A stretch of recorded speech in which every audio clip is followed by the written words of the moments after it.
Problem says कि अगर m times mth term जो एपी का है इक्वल हो जाए n टाइम्स nth टर्म का, तो प्रूफ करके बताओ कि m प्लस nth टर्म जो है वो जीरो हो जाए। तो अपने पास सिचुएशन ये है कि m टाइम्स mth टर्म का इक्वल है n टाइम्स nth टर्म का। mth टर्म का फॉर्मूला मालूम है क्या? ये होता है a plus m minus 1 into D. Right hand side में है n टाइम्स nth टर्म, तो बताओ nth टर्म का फॉर्मूला मालूम है क्या? बिल्कुल मालूम है साहब, a plus n minus 1 into D. ऐसा करते हैं कि सबको पहले अंदर वाले को खोल लेते हैं थोड़ा, ठीक है।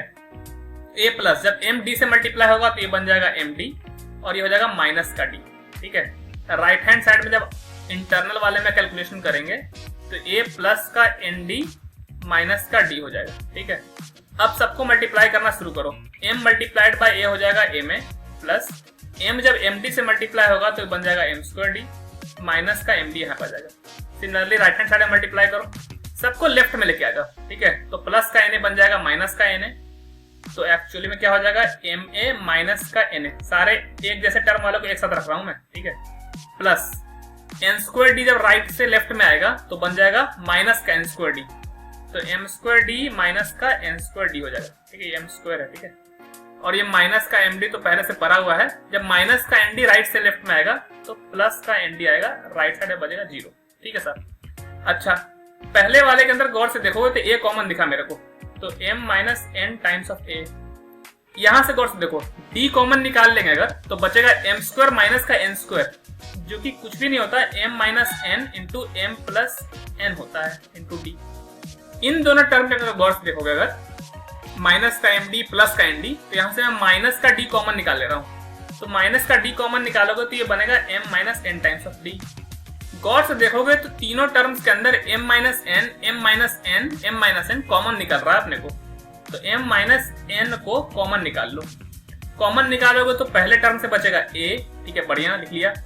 दूसरे वाले टर्म से बचेगा ये वाला, that is plus m plus n into D, और यहां से क्या बचेगा m माइनस n तो कॉमन ही निकाल लिया, तो माइनस का d बचेगा साहब, ठीक है, इज इक्वल टू जीरो।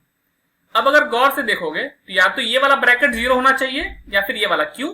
क्योंकि दो क्वांटिटी का प्रोडक्ट जीरो है तो या तो पहला वाला जीरो होगा या तो दूसरा वाला जीरो होगा।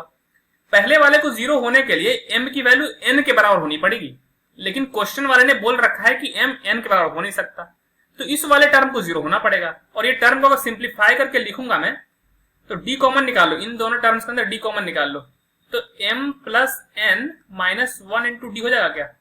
अब तुम गौर से देखो, a plus m plus n minus 1 into D, ये क्या है? ये m है ना, ये m प्लस nth टर्म ही तो है भाई, ये m प्लस nth टर्म ही तो है, और इसी को प्रूफ करने का बोला था जीरो के बराबर, तो लो राइट साइड में जीरो दिख ही रहा है, तो m प्लस nth टर्म हो जाएगा अपना जीरो के बराबर। ये सवाल काफी इंपॉर्टेंट है, बहुत बार बोर्ड एग्जामिनेशन में पूछा गया है, और इसलिए पूछा गया है क्योंकि कॉम्प्लिकेशन है, कैलकुलेशन के अंदर थोड़ी सी डिफिकल्टीज हैं, कॉमन लेना, मल्टीप्लीकेशन करना, इतने सारे टर्म्स को हैंडल करना, this requires a lot of practice. मेरे लिए थोड़ा इजी है, क्यों? क्योंकि मैंने ऐसे सवाल को बहुत सारा किया है, तो अगर आप भी ऐसे सवाल को बहुत बार करेंगे, प्रैक्टिस करेंगे अच्छे तरीके से और बेसिक सा कॉन्सेप्ट सही से रखेंगे, तो आप इस प्रॉब्लम को सॉल्व कर पाएंगे। See you all in the next video with some amazing problems. तब तक के लिए पढ़ते रहो, मस्त रहो, दैट्स इट।